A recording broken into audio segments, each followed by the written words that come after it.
Hey guys, I'm Emily from the Blue Mouse, and today I'm going to show you how to knit the loop stitch. I like to do this with chunkier yarn, but it can be done with any yarn weight. So I'm going to show you how I do the loop stitch. So cast on an even number of stitches, and this is a 2-row repeat.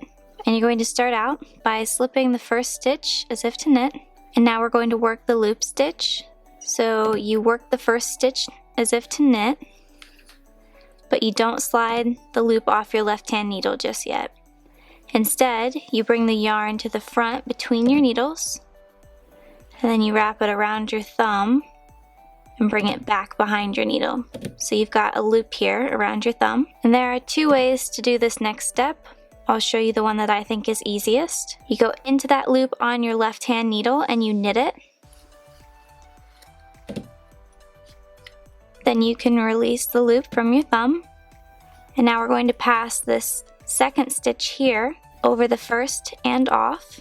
So go into that second stitch, pass it over and off, and you've created your loop stitch. So then you knit the next stitch normally, and then you repeat. So we go into that next stitch and knit it, but don't slide the loop off your left-hand needle yet.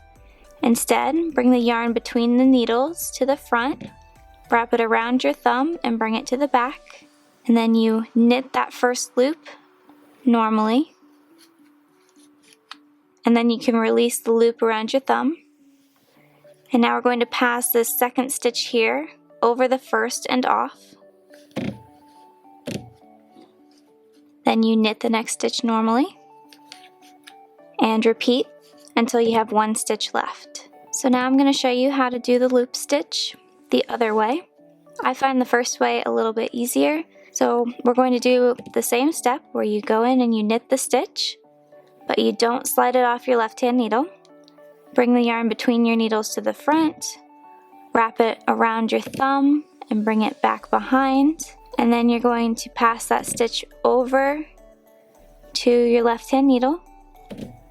And now you're going to go into the back loops of both and knit them together.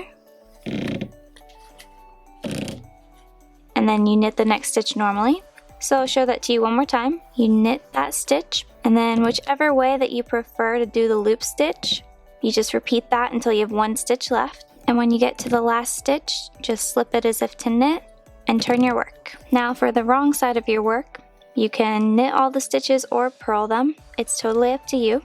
I like the look when you purl them, so that is usually what I'll stick to, but it's totally up to your preference. So you work across this row, either purling them all or knitting them. Once you finish your wrong side row, just turn your work, and then you just repeat that loop stitch row again. Now if you would like to stagger the loops instead of having them all be in the same line, you're going to slip one, knit one, and then do the loop stitch. And you repeat that until you have 1 stitch left, and you slip it. And then you turn your work and you work a wrong side row. This video was done in collaboration with Cool Magazine. They featured a couple of my patterns, one of them being a loop stitch pillow pattern. So if you want to find that pattern, it's in their 2017 issue 4.